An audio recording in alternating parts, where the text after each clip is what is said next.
आपके अंतर्मन पर छप जाने वाला, स्मृतियों में अंकित हो जाने वाला होता है।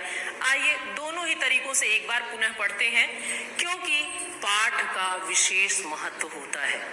एक बार आप पढ़ते हैं, अगर आपको समझ में नहीं आता है, आप उस पाठ को, उन पंक्तियों को 2 से 3 बार पढ़ेंगे और जैसे ही बार बार आप पढ़ते जाते हैं, अर्थ स्वतः खुलते जाते हैं। आइए बच्चों पढ़ते हैं सामान्य सलीका। चाह नहीं मैं सुरबाला के गहनों में गूथा जाऊं, चाह नहीं प्रेमी माला में बिंद प्यारी को ललचाऊं। ये पुष्प कह रहा है। चाह नहीं सम्राटों के शव पर हे हरि डाला जाऊं, चाह नहीं देवों के सिर पर चढ़ूं भाग्य पर इठलाऊं। मुझे तोड़ लेना बनमाली, उस पथ में देना तुम फेंक, मातृभूमि पर शीश चढ़ाने जिस पथ जावे वीरनी। बच्चों, ये वो सामान्य सलीका और ढंग था जिस पर हमने इन पंक्तियों को पढ़ा। आइए अब छंद विधान के आधार पर पढ़कर देखते हैं कि क्या अंतर होता है। इस अंतर को आप स्वतः महसूस करेंगे। पुष्प क्या चाहता है, इन्हीं भावों को पढ़ रही हूं, सुने।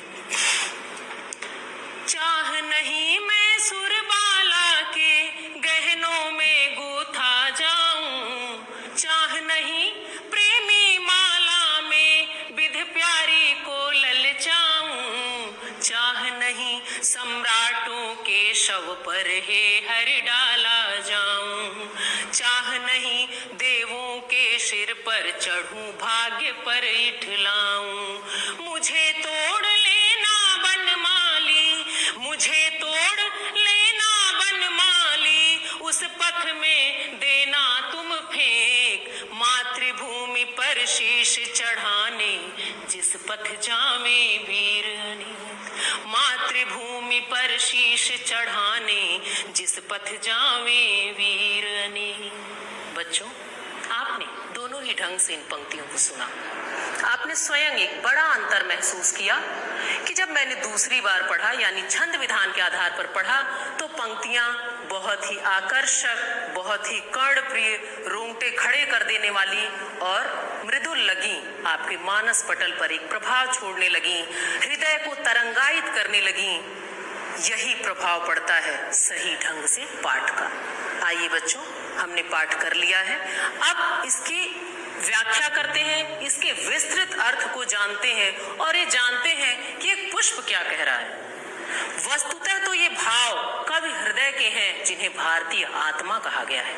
अभी आपने परिचय में पढ़ा, ये उस भारतीय आत्मा के आत्मा की गूंज है, उनकी पुकार है, उनकी चाहत है, उनकी इच्छा है, जिसे पुष्प के माध्यम से कवि ने प्रस्तुत किया है। आइए अब देखते हैं कि कवि क्या कहना चाहते हैं, पुष्प की क्या अभिलाषा है, क्या इच्छा है। बच्चों देखें, चाह नहीं मैं सुरबाला के गहनों में गूथा जाऊं। पुष्प कहता है, वो कामना करता है, वो अभिलाषा करता है, वो कहता है कि मुझे चाहत नहीं है कि मैं किसी सुरबाला अर्थात देव कन्या के गहनों में गूथा जाऊं, कि मैं किसी देव कन्या के गहनों में गूथा जाऊं। ये मेरी अभिलाषा, ये मेरी इच्छा, ये मेरी चाहत नहीं है। मैं नहीं चाहता कि किसी देव कन्या के सौंदर्य को बढ़ाऊं, उसके गजरे में गूथा जाऊं, ये मेरी चाहत नहीं है।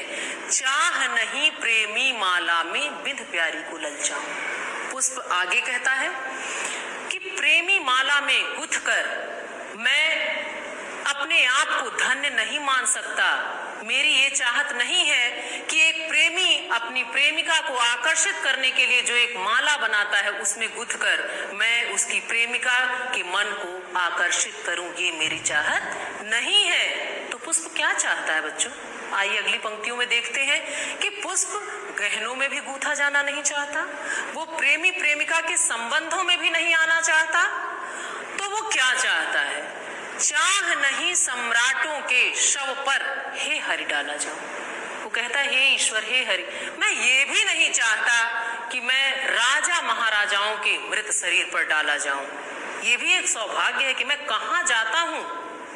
पुष्प देखिए आप कहां कहां पड़े मिलते हैं, लेकिन उसकी अपनी इच्छा, अपनी आकांक्षा इन पंक्तियों में व्यक्त होती है कि पुष्प कह रहा है कि मैं सम्राटों के, राजा महाराजा के मृत शरीर पर नहीं जाना चाहता, मैं उसकी शोभा नहीं बढ़ाना चाहता, मैं उसका हिस्सा नहीं बनना चाहता। तो क्या चाहता है? चाह नहीं देवों के सिर पर चढ़ूं, भाग्य पर इठलाऊं। बच्चों, ये देशभक्ति की पराकाष्ठा है। हम सभी जानते हैं कि ईश्वर, वो सत्ता जिसने हमारी सर्जना की, उसके ऊपर कुछ नहीं है।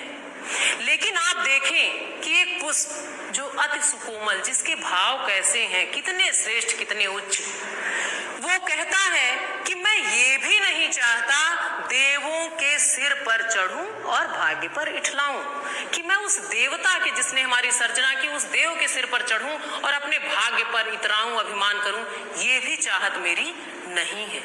तो फिर क्या चाह रहा है? बच्चों, एक जिज्ञासा हमारे आपके मन में कि फिर कवि को क्या चाहिए, कवि क्या बता रहे हैं, पुष्प के माध्यम से अपनी कौन सी आकांक्षा कवि व्यक्त कर रहे हैं। आइए आगे बढ़े। अब देखिए पुष्प क्या कहता है, मुझे तोड़ लेना वनमाली, उस पथ में देना तुम फेंक।